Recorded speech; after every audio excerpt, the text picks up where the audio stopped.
Rosanna Peltoniemi, vielä energinen koira, joka on ohjattavissa, mutta sen otekäyttäytyminen tulisi olla täydempää ja vakaampaa.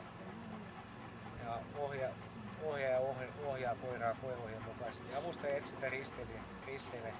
Se lähtee määrätietoisesti risteilemään. Se on energinen ja tiivis, mutta se voisi olla aavistuksen tarkkaavaisempi piiloilla. Arvosana yläerittäin hyvä. Se on vartioinnissaan tiivis ja tarkkaavainen, mutta se häiritsee maalimiestä tekemällä yhden kerran täyden otteen. Haukun se aloittaa välittömästi tämän otteen jälkeen. Se on vielä energinen haukussaan, mutta se on jatkuva ja vielä painostava. Ja sinulle kutsuttaessa sen tulisi tulla loppuun saakka ja ohjaajan tulisi myös niin vaatia se, että nyt sä vaan siirretit maalimiehen. Arvosana vielä hyvä. Avustaja pakoyritys. Perusasennossaan se on rauhallinen, se on ohjattavissa pakopaikalle. Se jää vartioimaan maalimiestä. Se hyökkää vielä määrätietoisesti, saa täyden otteen, mutta sen otteen tulisi olla pitävämpi.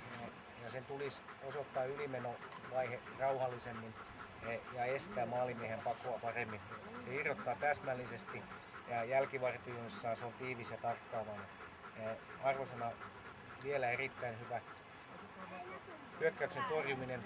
Tässä hyökkää määrätietoisesti, saa täyden otteen, mutta sen tulisi olla pitävämpi ja esittää ylimenovaihe rauhallisemmin, irrottaa kuitenkin täsmällisesti. Jälkivartioinnissaan se on tiivis ja tarkkaavainen. Vielä pakittava. Arvosana hyvä.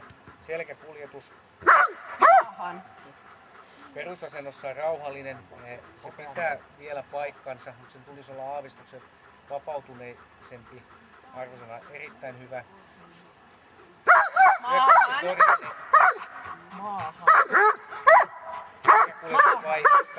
Maahan.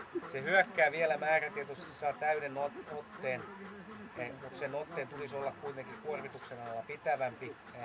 Ja sen tulisi esittää ylimenovaihe rauhallisemmin, irrottaa vielä täsmällisesti. Jälkivartioinnissaan se on tiivis, tarkkaavainen, vielä painostava. Lopetus on kunnossa ja sivukuljetuksessa se on tarkkaavainen maalimiestä kohtaan. Arvosana hyvä. Liikkuvan avustajan hyökkäys. Siirryttäessä hyökkäyspaikalle se on hallittavissa, ohjattavissa. Se hyökkää vielä määrätietoisesti, mutta ennen hyökkäystä se selkeästi jarruttaa. Se saa hieman vajaan otteen, mutta sen otteen tulisi olla kuormituksen alla pitävämpi ja sen tulisi osoittaa ylimenovaihe selkeämmin. Se irrottaa täsmällisesti, jälkivartioinnissaan se on tiivis ja vielä tarkkaavainen, vielä painostava. Arvosana hyvä. Hyökkäyksen torjuminen, se hyökkää tässä vielä määrätietoisesti, saa hieman vajaan otteen. Sen otteen tulisi olla kuormituksen alla pitävämpi ja sen tulisi osoittaa ylimenovaihe selkeämmin. Irrottaa kuitenkin täsmällisesti, jälkivartioinnissaan se on tiivis ja tarkkaavainen. Sen tulisi olla painostavampi. Lopetuksessa siirrettyessä se on ohjattavissa ja sivukuljetus se on ohjattavissa. Arvosana hyvä. Tänään kokonaisarvosana tyydyttävä 8 pistettä ja pikki erinomainen.